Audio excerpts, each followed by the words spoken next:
He's the Hall of Fame running back, Marshall Faulk, on loan from the NFL Network. San Diego State is in the big dance there. Marshall, you got your alma mater advancing? Yes, I do. Yes, I do. I think we'll beat Oklahoma. I mean, we'll make a run at this thing. I think we can. Wait, how many games do you have your alma mater winning? Listen, man, I feel like we can go all the way. Seriously, I have Aztec pride. You know, there's no way I'm going to say that any other school in our bracket can beat us. I mean, I like that. I like that confidence. School spirit. Come on, Dan. Yeah. I'm not with you, but I like that confidence. All right. I know you're not with me. You say Kansas is going to win it all. Yeah, I know. Are you kidding me? Yeah, I know. Begrudgingly, I say that. Begrudgingly. I have no clue.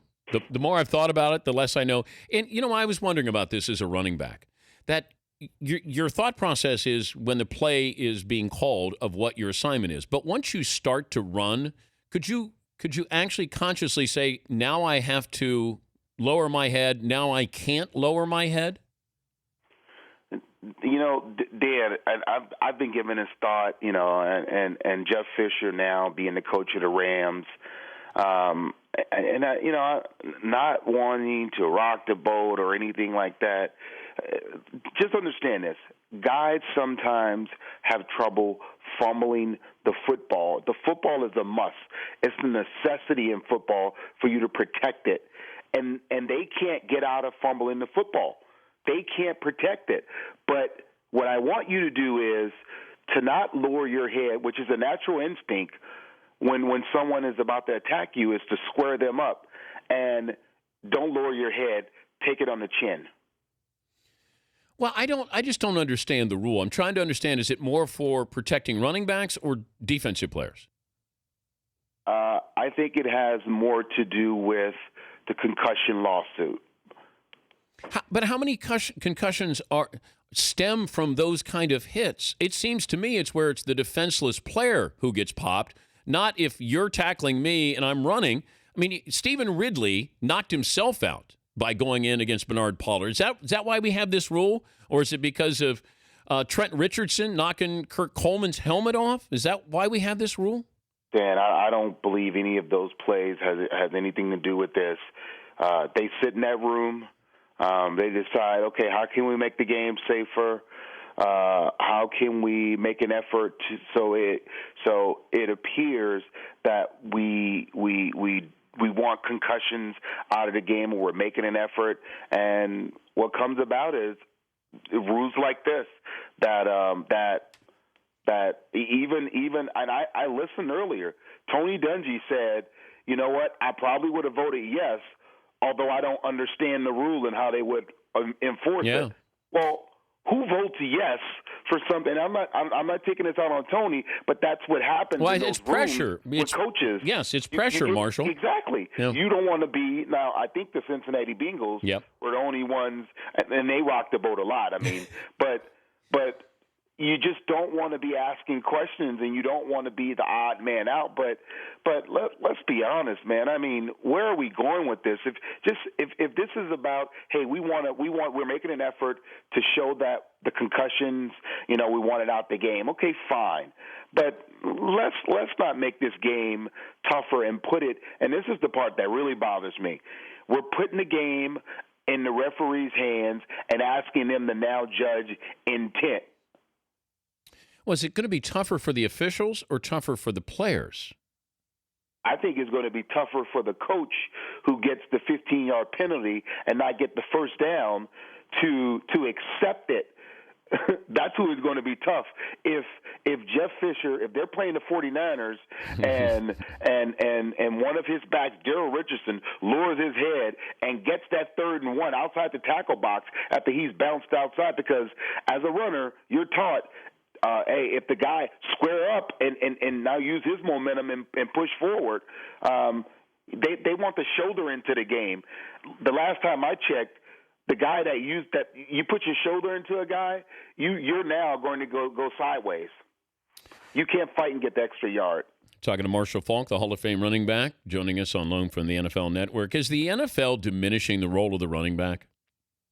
I think Well, the NFL has done that with allowing what they allow with passing. The fact that your quarterback can drop back and you can only hit him below the neck and above the knee.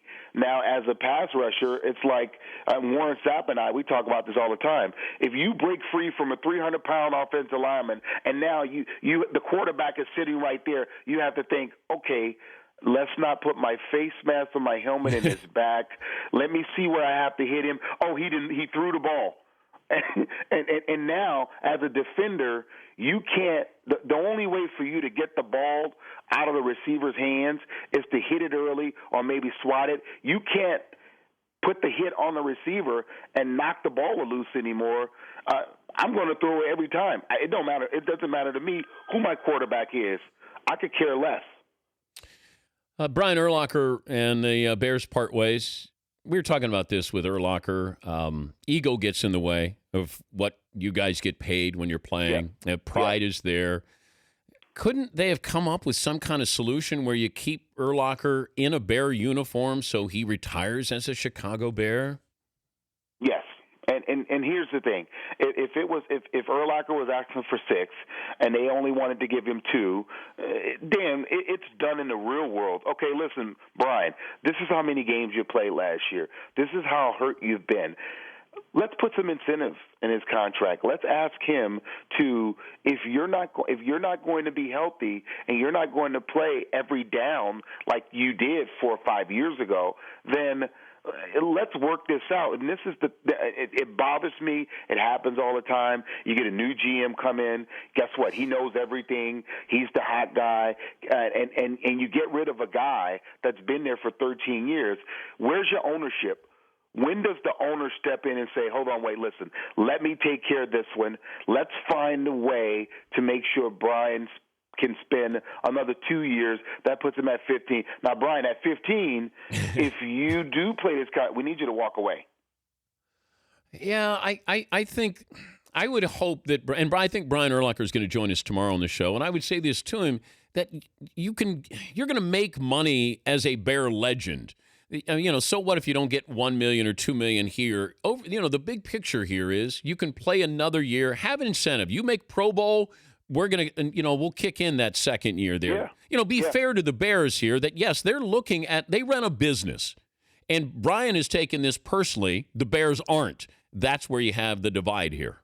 Yeah, but also Brian is in a locker room, and you have a quarterback who's underperformed, and he's making a lot of money. And you also he's probably looking at, okay, well, this is what I've done. Wow, boy, you're paying Lance Brick. Whoa, you're paying Julius Peppers. What?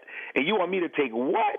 That sometimes your pride can get in the way, and if that's the problem with Brian, then it's time for him to move on. But let's just think about this: if the Bears, if they are set on, we only want to give Brian this if he wants to come back, and they are in a position to where they're not even offering incentives.